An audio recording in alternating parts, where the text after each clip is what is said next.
الحمد لله رب العالمين والصلاة والسلام على أشرف الأنبياء والمرسلين أما بعد أعوذ بالله السميع العليم من الشيطان الرجيم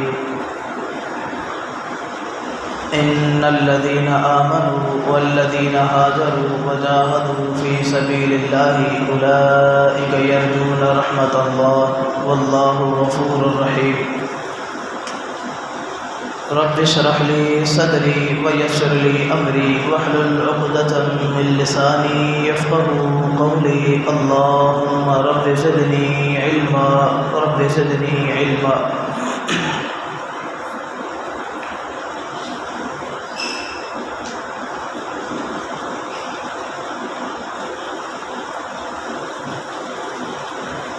وطن عزیز کی صورتحال ہم سب کے سامنے ہے۔ حالات انتہائی خراب ہیں، ہر طرف پانی ہی پانی ہے۔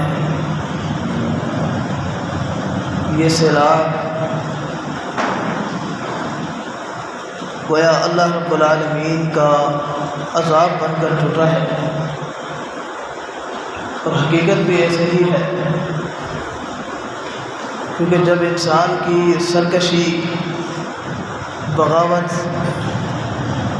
اللہ رب العالمین کی نافرمانی بڑھ جائے تو اللہ رب العالمین فرماتا ہے وَلَنُذِيقَنَّهُم مِّنَ الْعَذَابِ الْأَدْنَىٰ دُونَ الْعَذَابِ الْأَكْبَرِ لَعَلَّهُمْ يَرْجِعُونَ کہ ہم بڑے عذاب سے پہلے چھوٹے چھوٹے عذاب بھیجتے ہیں،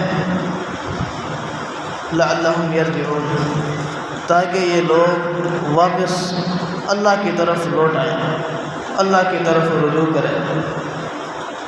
اب انسان سمجھتا ہے کہ ہمارا گناہ کیا ہے، بس ایک دوسرے کے سر پہ مارتے ہیں کہ وہ ایسے ہیں، وہ ایسے ہیں، اس وجہ سے عذاب ہے۔ لیکن اللہ فرماتا ہے ظہر الفساد فی البر والبحر بما کسبت ایدی الناس، تمام انسان، یہاں تک کہ اللہ رب العالمین فرماتا ہے وَلَوْ يُؤَاخِذُ اللَّهُ النَّاسَ بِمَا كَسَبُوا مَا تَرَكَ عَلَى ظَهْرِهَا مِن دَابَّةٍ یہ انسان ہے، یہ انسان کے کرتوت ہیں، یہ انسان کے ہاتھوں کی کمائی ہے۔ اللہ فرماتا ہے اتنے گناہ ہیں انسان کی، اتنی سرکشی، اتنی بغاوت ہے، اگر اللہ رب العالمین پکڑنے پہ آئے تو اس دھرتی پر کوئی جاندار بھی زندہ نہ رہ پائے۔ لیکن اللہ وہ ارحم الراحمین ہے، وہ خیر الراحمین ہے، وہ رحمان الرحیم ہے، وہ انسانوں سے بے پناہ محبت کرنے والا ہے، انتہائی شفیق اور مہربان ہے۔ جیسے نبی علیہ السلام کی احادیث جب ہم پڑھتے ہیں تو یہ معلوم ہوتا ہے کہ اللہ رب العالمین، اس طرح ایک حدیث میں نبی علیہ السلام نے فرمایا کہ اللہ سب سے بڑا غیرت مند ہے۔ اللہ کو غیرت آتی ہے جب انسان اللہ کے حرام کردہ کاموں کا ارتکاب کرتا ہے۔ لیکن دوسری حدیث میں کیا فرمایا کہ اللہ سب سے بڑا صبر کرنے والا ہے، سب سے بڑا حلیم ہے، بردبار ہے۔ اتنی بڑی انسان کی بغاوت کے باوجود بھی اللہ رب العالمین صبر کرتا ہے اور انسان کو رزق بھی عطا کرتا رہتا ہے۔ وَيَعْفُو عَنْ كَثِيرٍ بہت ساری چیزیں تو اللہ درگزر کر دیتا ہے۔ اور اللہ رب العالمین کی رحمت اللہ رب العالمین نے خود لکھ کے رکھا ہے کہ ان رحمتی سبقت غضبی، میری رحمت میرے غضب سے پر سبقت لے گئی۔ رحمتی وسعت کل شیء،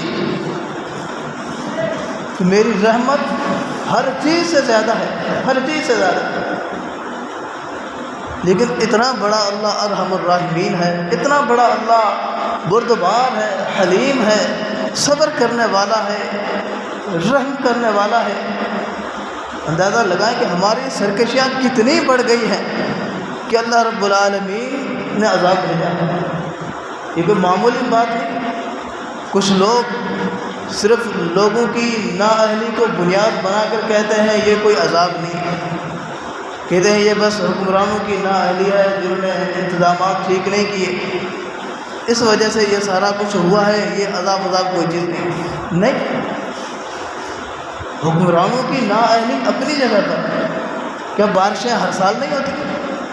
لیکن سیلاب تو ہر سال نہیں آتا۔ ان کی نااہلی کو بنیاد بنا کر اللہ کے عذاب کا انکار نہیں کیا جا سکتا کہ بس ان کی نااہلی ہے، ہم تو بڑے پاک مطہر ہیں، ہمارا کوئی گناہ ہی نہیں ہے، ہمارا کوئی غلطی نہیں ہے کہ ہمیں کوئی سزا دی جائے۔ یہ اللہ رب العالمین کا عذاب ہے۔ اور اگر حکمران ایسے ہیں جو نااہل ہیں، جو انتظامات نہیں کر پاتے، تو یہ بھی اللہ رب العالمین کا عذاب ہے۔ سر ایک حدیث میں رسول اللہ صلی اللہ علیہ وسلم نے فرمایا، جب انسان بغاوت میں آگے بڑھ جاتا ہے، اللہ اس کے رسول کی نافرمانیاں کرنے لگتا ہے، تو اللہ رب العالمین ان پر ظالم حکمران مسلط کرتا ہے۔ وہ یہ بھی عذاب در عذاب ہے، ہم سمجھنے کو تیار ہیں۔ تو اللہ رب العالمین کی رحمت اتنی بڑی ہے، جس طرح نبی علیہ السلام نے فرمایا کہ اللہ رب العالمین کی رحمت کے 100 حصے ہیں، اور اس میں سے 99 حصے اللہ رب العالمین نے اپنے پاس رکھے ہیں، اور ایک حصہ اللہ رب العالمین نے رحمت کا اس دنیا میں نازل فرمایا ہے۔ اس کے اندر یہ انسانوں کی محبت، جانوروں کی محبت، چرند پرند سب چیزوں کی اپنی اپنی چیزوں کے ساتھ جو محبت ہے، یہ سارا کچھ اللہ رب العالمین کی اس ایک رحمت کا نتیجہ ہے، اور 99 رحمتیں اللہ رب العالمین کے پاس ہیں۔ اتنی اللہ رب العالمین کی وسیع رحمت۔ ایک میدان جنگ ہے، نبی علیہ السلام کے سامنے ایک عورت کا بچہ گم ہو جاتا ہے، وہ اپنے بچے کو ڈھونڈتی ہے، تمام قیدیوں میں تلاش کرتی ہے، بھاگتی پھرتی ہے، بے چین ہے، بے سکون ہے، بڑی مشکل سے جا کے یہاں تک کہ درمیان میں جو بھی بچہ ملتا ہے اٹھا کے اپنی چھاتی سے لگاتی ہے، پھر جا کے اس کو بچہ ملتا ہے، اٹھاتی ہے، چھاتی سے لگاتی ہے، دودھ پلاتی ہے۔ نبی علیہ السلام سارا منظر دیکھ رہے ہیں۔ آپ نے صحابہ کرام رضوان اللہ علیہم اجمعین سے پوچھا، آپ کا کیا خیال ہے، یہ عورت اپنے اس بچے کو جہنم کی آگ میں پھینکے؟ کہا اللہ کے رسول صلی اللہ علیہ وسلم، یہ ناممکن ہے۔ یہ جو ہم سامنے دیکھ رہے ہیں، اس ماں کی جو ممتا ہے کس طرح تڑپ رہی ہے، کتنا یہ بے سکون اور بے چین ہو گئی ہے، یہ کیسے ممکن ہے کہ یہی عورت اپنے اسی بچے کو آگ میں ڈالے؟ تو اللہ کے نبی علیہ السلام نے اس موقع پہ فرمایا، للہ ارحم بعبادہ من ہذہ لولدہا، کہ اللہ اپنے بندوں سے جتنا اس عورت کا اپنے بچے کے ساتھ پیار ہے، اس سے کہیں زیادہ بڑھ کر اللہ اپنے بندوں سے محبت کرتا ہے، کہیں زیادہ بڑھ کر اللہ رب العالمین اپنے بندوں سے پیار کرتا ہے۔ لیکن وجہ کیا ہے؟ اتنی اللہ کی رحمت ہے، اتنا اللہ بڑا رحمان اور رحیم ہے۔ اب یہ تو ہم نہیں کہہ سکتے کہ اللہ ہم پر اپنی رحمت نازل نہیں کرتا، ہم یہ کہتے ہیں کہ ہم کتنے بدبخت ہیں کہ اللہ کی اتنی وسیع رحمت میں سے ہمیں کچھ نہیں مل رہا، ہم عذابوں کے اندر ہیں۔ ایک عذاب گزرتا ہے، دوسرا آتا ہے، دوسرا گزرتا ہے، تیسرا آتا ہے۔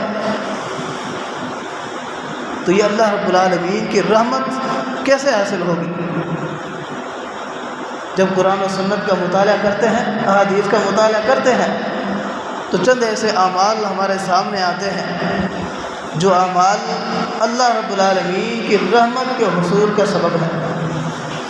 ان میں سے نماز ہے، زکوٰۃ ہے، اطاعت رسول ہے۔ فرمایا وَأَقِیمُوا الصَّلَاةَ وَآتُوا الزَّکَاةَ وَأَطِیعُوا الرَّسُولَ لَعَلَّکُمْ تُرْحَمُونَ، کہ نماز قائم کرو، زکوٰۃ ادا کرو، اور رسول اللہ صلی اللہ علیہ وسلم کی اطاعت و فرما برداری کرو، لعلکم ترحمون، تاکہ تم پر رحم کیا جائے۔ یعنی اللہ کی رحمت کے حصول کا سبب یہ تین چیزیں ہیں، نماز، زکوٰۃ اور اطاعت رسول۔ اور پھر قرآن مجید کو غور سے سننا، تدبر کے ساتھ سننا، سمجھنا۔ وَإِذَا قُرِئَ الْقُرْآنُ فَاسْتَمِعُوا لَهُ وَأَنصِتُوا لَعَلَّكُمْ تُرْحَمُونَ، کہ جب قرآن مجید کی تلاوت کی جائے، فَاسْتَمِعُوا لَهُ، غور کے ساتھ اس کو سنو، وَأَنصِتُوا اور خاموش رہو لَعَلَّكُمْ تُرْحَمُونَ تاکہ تم پر رحم کیا جائے۔ اور استغفار، اپنے گناہوں کی معافی، توبہ، فرمایا کہ لَوْلَا تَسْتَغْفِرُونَ اللَّهَ لَعَلَّكُمْ تُرْحَمُونَ، تم اللہ سے استغفار کیوں نہیں کرتے؟ یعنی اگر استغفار کرتے تو لعلکم ترحمون، تم پر رحم کیا جائے گا۔ یہ اللہ کی رحمتیں ان اعمال کے ذریعے حاصل ہوتی ہیں۔ نماز ہے، زکوٰۃ ہے، تقوی اور پرہیزگاری ہے، واتقوا اللہ لعلکم ترحمون، قرآن مجید کی تلاوت ہے، استغفار، توبہ اور استغفار ہے، احسان ہے۔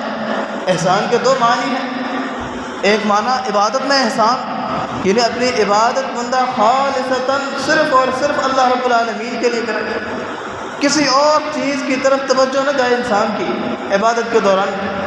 اور دوسرا احسان کا معنی عام احسان ہے، ایک دوسرے کے ساتھ خیر اور بھلائی کے کام ہے۔ یہ ساری چیزیں اللہ کی رحمت کے حصول کا سبب ہیں، اور ان سب سے بڑھ کر جو اہم ترین چیز ہے، ایک بندہ نماز بھی پڑھتا ہے، زکوٰۃ بھی دیتا ہے، حقوق اللہ تو پورے کرتا ہے، لیکن جب باری حقوق العباد کی آتی ہے، وہاں اگر یہ کمزور ہے تو پھر اللہ کی رحمت کا حصول مشکل بن جاتا ہے۔ نبی علیہ الصلوۃ والسلام فرماتے ہیں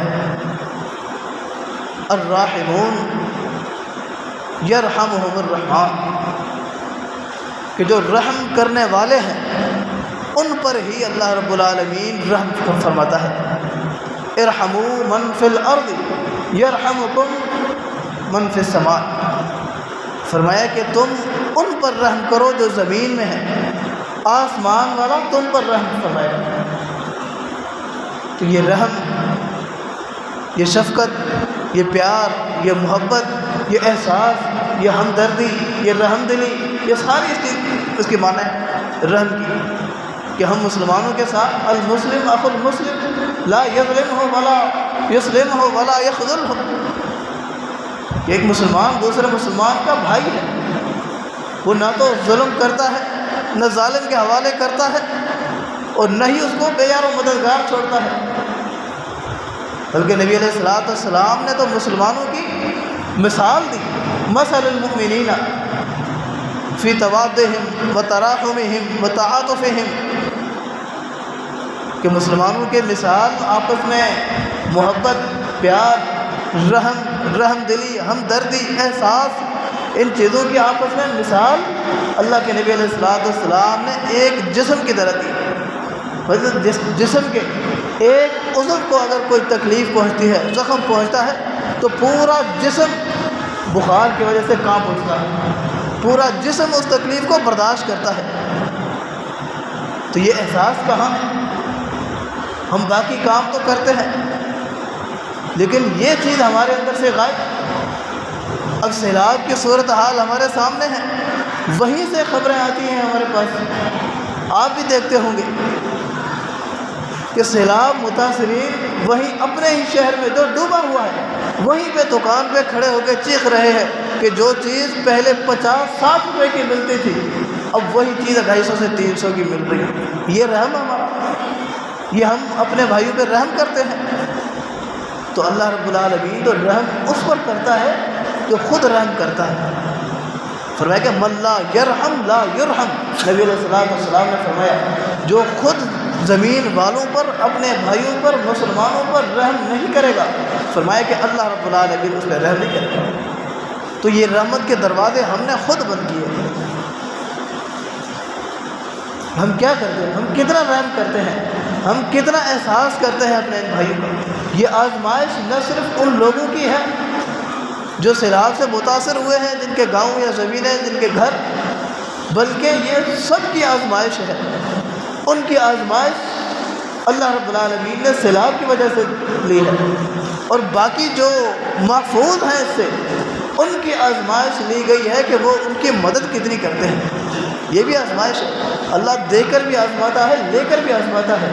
ان سے لے کر آزما رہا ہے اور ہمیں دے کر آزما رہا ہے۔ ہم کیا کرتے ہیں ان کے لیے؟ یہ ہمارے لیے آزمائش ہے۔ ہم کتنی مدد کرتے ہیں، کتنی سپورٹ کرتے ہیں، یا ان لوگوں کی طرح ہم بھی 50 کی چیز 250 سے 300 میں بیچنا شروع کر دیں، تو یہ ہم آزمائش پہ پورے تو نہیں اترے۔ یہاں تو یہ عجیب کیفیت بن جاتی ہے، بے حسی کی انتہا بن جاتی ہے۔ تو یہ آزمائش سب لوگوں کی ہے، حکومت کی بھی آزمائش ہے، عوام کی بھی آزمائش ہے، جو ڈوبے ہوئے ہیں ان کی بھی آزمائش ہے، جو محفوظ ہیں ان کی بھی آزمائش ہے۔ یہ سب کی آزمائش ہو رہی ہے کہ ایک دوسرے کے ساتھ معاملہ کیسا کرتے ہیں۔ تو فرمایا کہ من لا یرحم لا یرحم، ارحموا من فی الارض یرحمکم من فی السماء۔ ابھی چند دن پہلے ایک ساتھی بتا رہا تھا پنجاب کا، وہ اپنے کسی ساتھی کے بارے میں بتا رہا تھا کہ گزشتہ جب سیلاب آیا تھا تو اس نے کہا کہ جی یہ سیلاب ہمارے گاؤں کو متاثر نہیں کر سکتا، سیلاب ہمارے گاؤں کو متاثر نہیں کر سکتا، ہم تک نہیں پہنچ سکتا کیونکہ ہم اونچے ہیں، ہمارا جو گاؤں ہے وہ اونچی جگہ پر واقع ہے، پانی ادھر ادھر سے گزر جاتا ہے، ہمیں جو ہے نا اس کی کوئی پرواہ نہیں۔ اب وہ ساتھی بتا رہا تھا، وہ عالم دین ہے، وہ کہہ رہے تھے کہ اسی ساتھی سے کل پرسوں بات ہوئی ہے، تو وہ حیدرآباد میں بیٹھے ہوئے ہیں اور وہ کہہ رہے ہیں کہ مجھے کسی جگہ کی تلاش ہے، اس کا گاؤں ڈوب گیا۔ یہ تو وہی بات ہوئی نا جو سیدنا نوح علیہ السلام کے بیٹے نے کہی تھی کہ میں اس پہاڑی کے اوپر چڑھ جاؤں گا، پانی یہاں تک نہیں پہنچے گا۔ لا عاصم اليوم من امر اللہ الا من رحم، سیدنا نوح علیہ السلام نے کہا تھا بیٹے ایسی بات نہ کرو، یہ نہ کہو کہ ہم تک پانی نہیں پہنچے گا۔ لا عاصم اليوم من امر اللہ الا من رحم، فرمایا کہ آج کے دن اگر کوئی بچ سکتا ہے تو وہی جس کو اللہ بچائے، جس پہ اللہ رحمت کرے وہی بچ سکتا ہے۔ تو یہ رحم جب ہم لوگوں پر رحم کریں گے، ہم اپنے مسلمان بھائیوں پر رحم کریں گے۔ نبی علیہ السلام نے ایک دفعہ فرمایا والذی نفسی بیدہ ان اللہ لا یضع رحمتہ علی من ان اللہ یضع رحمتہ الا رحیم، کہ اللہ رب العالمین اپنی رحمت صرف اس شخص پر نازل کرتا ہے جو خود رحم کرنے والا ہوتا ہے۔ تو صحابہ کرام نے کہا قلنا یرحم، اللہ کے رسول صلی اللہ علیہ وسلم ہم رحم کرتے ہیں اپنے لوگوں پہ؟ آپ نے فرمایا کہ بات ایسی نہیں ہے کہ یرحم احدکم صاحبہ، کہ بندہ جو اپنے ساتھی پر رحم کرے، اپنے دوست پر رحم کرے، ان کے ساتھ اس کی دلی ہمدردی ہو، ان کا اس کو احساس ہو، اپنے گھر والوں کا، اپنے رشتہ داروں کا احساس ہو، یہ تو ہر کوئی کرتا ہے۔ فرمایا کہ یرحم الناس کلہم، یہاں رحم سے مراد یہ ہے کہ تمام انسانوں پہ رحم کرے، تمام انسانوں، کہ وہ سب کے ساتھ رحم دلی والا معاملہ کرے، چاہے کوئی بھی ہے، کہیں بھی مصیبت میں پھنسا ہے اس کے ساتھ رحم دلی ہو، اس کی مدد ہو، اس کے ساتھ تعاون ہو، یہ رحم دلی کی صورتیں ہیں۔ تو یہ رحم جب ہم سب لوگوں پر کلک کریں گے تو اللہ رب العالمین بھی ہم پر اپنی خصوصی رحمت نازل فرمائے گا۔ اسی طرح یہ اللہ رب العالمین کی رحمت کا ایک اہم ترین جو سبب جو ہے وہ ہے دعا، کہ ہم دعا کریں، ہم دعائیں کریں تاکہ اللہ رب العالمین اپنی رحمت نازل فرمائے۔ لیکن مسئلہ یہ ہے ہم دعائیں تو کرتے ہیں لیکن قبول نہیں ہوتی۔ نبی علیہ السلام نے فرمایا تھا کہ تم لَتَأْمُرُنَّ بِالْمَعْرُوفِ وَلَتَنْهُونَ عَنِ الْمُنْكَرِ، کہ تم نیکی کا حکم دو گے اور برائی سے روکو گے۔ اگر تم ایسا نہیں کرو گے تو اللہ رب العالمین تم سب پر عذاب بھیجے گا، پھر تم دعائیں کرو گے لیکن اللہ رب العالمین تمہاری دعائیں قبول نہیں کرے گا۔ تو یہ ساری چیزیں ہمارے اندر موجود، ہمارے معاشرے کے اندر موجود، کوئی ایسا گناہ نہیں جو ہمارے معاشرے کے اندر موجود نہ ہو، کوئی روکنے والا نہیں، کوئی ٹوکنے والا نہیں، ہر کوئی یہ کہتا ہے کہ وہ جانے اور اس کا کام ہے، یہ تو نہیں ہوگا۔ ذمہ دار ہر شخص کنتم خیر امت اخرجت للناس تأمرون بالمعروف وتنہون عن المنکر وتؤمنون باللہ، آپ سب ذمہ دار ہیں۔ یہ ذمہ داری کسی ایک مخصوص طبقے کی نہیں، بالعموم پوری امت مسلمہ کی یہ ذمہ داری ہے۔ اگر آپ امت ہیں، کنتم خیر امت، آپ بہترین امت ہیں، کیوں؟ تأمرون بالمعروف وتنہون عن المنکر، آپ نیکی کا حکم دیتے ہیں، برائی سے روکتے ہیں۔ ہاں اگر آپ کہتے ہو کہ ہم یہ امت نہیں ہے، ہمارا شمار اس امت سے نہیں ہے، ہمارا اس امت سے کوئی تعلق نہیں ہے جس کا اس آیت میں ذکر ہے، پھر آپ امر بالمعروف اور نہی عن المنکر کے فریضے سے نکل سکتے ہیں۔ اگر آپ یہ امت ہیں جس کا ذکر آیا ہے اس آیت میں، امت محمدیہ ہیں، تو پھر یہ آپ کی ذمہ داری ہے۔ انہی چیزوں کی وجہ سے آپ کو خیر امت کہا گیا، بہترین امت کہا گیا کہ آپ امر بالمعروف نہی عن المنکر اور اللہ پر ایمان، اللہ کی توحید کی پرچار کرتے ہیں۔ اور یہ تینوں چیزیں ہمارے معاشرے کے اندر ہیں۔ اللہ کے نبی صلی اللہ علیہ وسلم نے فرمایا کہ جب یہ کام عام ہو جائے گا، تم نیکی کا حکم دینا چھوڑ دو گے، برائی سے روکنا چھوڑ دو گے، فرمایا کہ اللہ عذاب نازل کرے گا، اور پھر تم دعائیں کرو گے لیکن تمہاری دعائیں قبول نہیں ہوں۔ اور دوسرا، دعاؤں کی قبول نہ ہونے کا سبب جو ہے وہ ہے عمل صالح نہ ہونا۔ ہمارے پاس کوئی عمل ہو تو ہم اللہ رب العالمین کو سامنے، اللہ کے سامنے رکھ کے ہم اللہ سے دعا کریں۔ وہ غار والوں کا واقعہ آپ نے اکثر سنا ہوگا، یہ 3 بندے غار میں پھنس گئے، بارش کی وجہ سے بڑی چٹان نے آ کے غار کا منہ بند کر دیا۔ اب وہاں کوئی ان کا مدد کرنے والا نہیں، لیکن انہوں نے کیا کہا، ایک دوسرے سے کہا کہ بھائی اپنی زندگی میں دیکھو، اپنی زندگی میں دیکھو کہ کوئی تمہارا ایسا عمل ہو جو تم نے صرف اور صرف اللہ رب العالمین کے لیے کیا اور تمہیں ہی معلوم ہو، یعنی اخلاص اور سچائی اتنی کہ وہ عمل تم نے صرف اور صرف اللہ کے لیے کیا ہو۔ تینوں نے اپنا ایک ایک عمل پیش کیا اللہ رب العالمین کے سامنے، اور پھر دعا کی۔ اللہ رب العالمین نے کیسے ان کا دروازہ کھول دیا۔ تو اللہ رب العالمین علی کل شیء قدیر، ہر چیز پر قادر ہے۔ مسئلہ یہ ہے کہ ہم دعائیں تو کرتے ہیں، لیکن قرآن مجید کی ایک آیت ہے، الیہ یصعد الکلم الطیب والعمل الصالح یرفعہ، کہا زبان سے جو پاک کلمات نکلتے ہیں، کلمہ طیبہ لا الہ الا اللہ ہو، اللہ کے اذکار ہوں، یہ دعائیں ہیں، یہ نکلتے ہیں تو والعمل الصالح یرفعہ، یہ عمل صالح ہوتا ہے جو اس کلمے کو، جو زبان سے نکلا ہے، جو دعا زبان سے نکلی ہے، جو ذکر زبان سے نکلا ہے، فرمایا کہ اس کو عمل صالح اوپر لے جاتا ہے۔ عمل صالح یرفعہ الیہ یصعد الکلم الطیب، کہا کہ یہ کلمہ طیب اللہ کی طرف چڑھتا ہے اور عمل صالح اس کو اوپر اٹھاتا ہے۔ اب مسئلہ یہ کہ ہماری زبان سے تو نکل رہے ہیں، لیکن ہمارے پاس ایسا عمل ہی نہیں جو اس ہماری دعا کو اوپر لے جائے، اللہ تک پہنچا ہے۔ اللہ تو سن رہا ہے، اللہ سن رہا ہے، اللہ ہمارے دلوں کا حال بھی جانتا ہے، لیکن ہماری دعا وہاں تک کیسے پہنچے؟ جب پہنچے گی نا تو سمجھو قبول ہو گئی، تو لیکن پہنچ نہیں رہی، تو بات پھر وہیں آ گئی عمل کا۔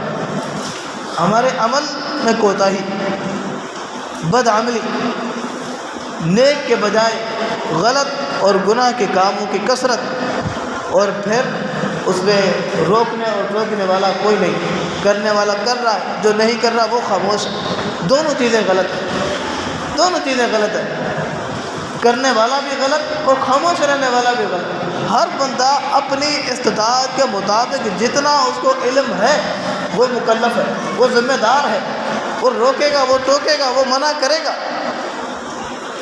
نہیں کرے گا تو پھر وہی صورتحال ہوگی۔ تو یہ اللہ رب العالمین کی رحمت ہمیں ایسے حاصل ہوگی۔ نماز، قرآن کی تلاوت، زکوٰۃ، صدقہ و خیرات، ان سب کے ساتھ ساتھ ہماری دعائیں اور دعاؤں کی قبولیت کے لیے ہمارے اعمال کا ٹھیک ہونا، اور پھر ہمارا لوگوں کے ساتھ تعلق، حقوق العباد کا خیال رکھنا، لوگوں پر رحم کرنا۔ جب ہم لوگوں پر رحم کریں گے تو اللہ رب العالمین بھی آسمان سے ہم پر اپنی رحمت نازل فرمائے گا۔ اللہ رب العالمین سے دعا ہے کہ اللہ تعالیٰ ہمیں نیک اور صالح عمل کرنے کی توفیق عطا فرمائے۔ اللہ رب العالمین ہمیں ایسا بنا دے کہ جو ہم اللہ کی رحمتوں کے حقدار بن سکیں۔ اللہ رب العالمین ہمارے جتنے بھی مسلمان بھائی اس مصیبت کے اندر پھنسے ہوئے ہیں، سب کی اللہ رب العالمین نصرت کرے، ان کی مدد کرے، ان کی حالت پر رحم فرمائے، اور ان کے نقصان کا ازالہ کرنے کی باقی جو محفوظ لوگ ہیں ان سب کو یہ توفیق عطا فرمائے۔ اللہ رب العالمین عمل کی توفیق عطا فرمائے۔ وآخر دعوانا الحمد للہ رب العالمین۔